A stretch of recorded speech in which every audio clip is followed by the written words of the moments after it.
여러분 안녕하십니까? CFC 주간 뉴스를 전해드리겠습니다. 예장합동 총회선거관리위원회가 제104회 총회 임원 후보 정견 발표회를 개최했습니다. 3일 서울 충영교회에서 진행된 정견 발표회는 서울 서북지역 목사 장로 총대 200여 명이 모여 후보들의 정견을 청취했습니다.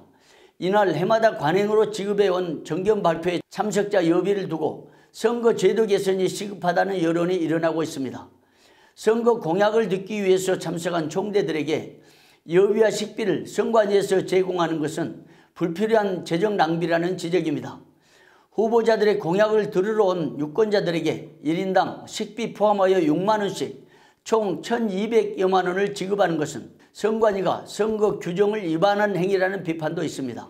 일반 사회에서 선거 문제를 아주 엄격하게 우리가 다루고 고도의 어떤 그런 전략으로 사람들에게 홍보를 하고 어떤 매스미디어를 통해 가지고 정견 발표를 해서 누구든지 쉽게 들을 수 있는 이런 방향으로 가는데, 우리가 지역적으로 순회하면서 이제 하는 것도 꼭 필요하기는 하지만 특별히 거기 오는 분들한테 어떤 금전을 제공하는 이런 문제들은 일반 사회의 선거 제도나 이런 발전해 가는 모습과는 너무나 괴리가 있고 좀 뒤떨어진 그런 모습이라고 여겨지기 때문에 이런 제도는 또 시급하게 개선되어져야 되지 않는가, 그런 생각을 갖고 있습니다.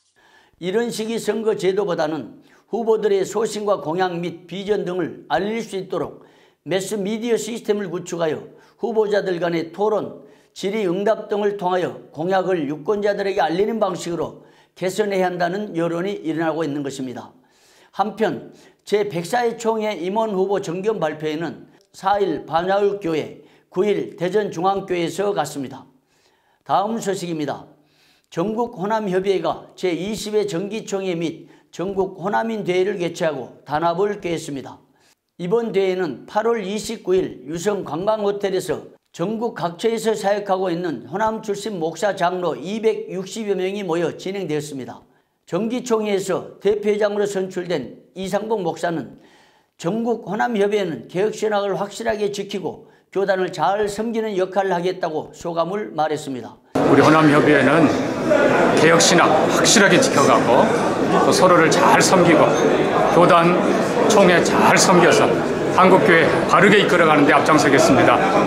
이날 설교한 총신대 이재서 총장은 우리는 누구든지 하나님의 도움으로 살아간다면서 어떤 상황에서든지 할 수 있다는 믿음과 비전으로 문제의 해답을 찾아가자고 당부했습니다. 이날 순서를 맡은 51명의 각계각층의 인사들은 호남인의 단합, 총회 섬김 등의 목소리를 높였고 조국의 복음화와 세계선교, 나라와 민족, 한국교회, 총회 교육과 발전, 총신대 기독신문 GMS 등 총회 기관 등을 위해 특별 기도를 드렸습니다. 잠시 전하는 소식 듣고 오겠습니다. 나눔 영성원 곡성센터는 말씀의 터 위에 영혼 구원을 이루기 위하여 개원하였습니다. 주님 만납시다. 정말 여러분 부탁할게요. 주님 만나세요. 다른 거 안 해도 돼. 주님 만나. 한국교회를 섬기는데 조금이라도 더 힘이 되었으면 좋겠습니다. 계속 주변에서 많이 격려해 주시고 그리고 또 함께 힘을 합했으면 좋겠습니다.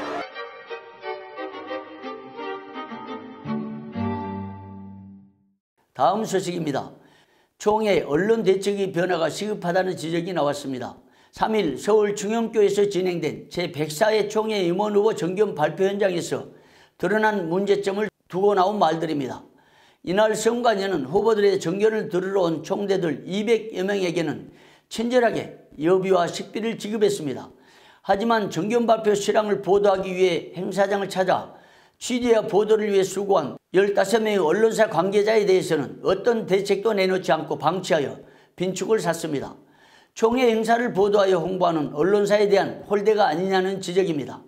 이날 선관위가 언론사에 대한 대책을 강구했으나 본부에서는 전례에 없는 일이라며 모두 함구했으며 취재를 마치고 점심도 그런 행사장을 빠져나가는 언론사 관계자들의 뒷모습은 쓸쓸해 보였습니다. 총회의 언론 대책이 시급합니다. 다음 소식입니다. 예장합동과 예장통합이 1912년 총회가 설립된 날을 기념하여 9월 1일 연합기도회를 열었습니다. 연합기도회는 9월 1일 오후 4시 안양 평천교회에서 한국교회 회복과 연합을 위한 장로교 합동통합연합기도회라는 타이틀을 내걸고 진행됐습니다. 이날 연합기도회에는 통합총회장 리명성 목사가 사회를 맡고 합동총회장 이승희 목사가 말씀을 전했습니다. 두 총회장은 지면 인사에서 예장 합동과 통합의 분열이 일어난 지 60년이 지난 오늘 지난날의 문제는 하나님께 맡기고 앞날의 대처를 함께 모색하기 위해 연합기도회를 모이게 되었다고 취지를 밝혔습니다. 또한 이승희 총회장은 우리라는 제목의 설교에서 우리가 서로 연합하고 예수 그리스도의 사랑 안에서 하나가 될 것을 강조했습니다. 오늘 우리의 이 기도가 연합과 회복을 이루어서 하나님의 마음을 시원하게 해드리는 그런 복된 기도회가 되기를 주의 이름으로. 또한 이 총회장은 우리가 서로 하나 되지 못한 과거의 분열과 반목을 회개하자면서 참석자들과 함께 한국교회 연합을 위해 뜨겁게 기도했습니다. 이어 참석자들은 한국교회 회복과 연합을 위한 장로교 합동통합 연합기도의 메시지를 발표하면서 한국교회의 변화와 사회적 신뢰 회복 그리고 하나됨의 요구에 응답하기 위해 새로운 협력의 길을 가고자 한다고 다짐했습니다. 지금까지 CFC 주간 뉴스였습니다. 여러분 고맙습니다.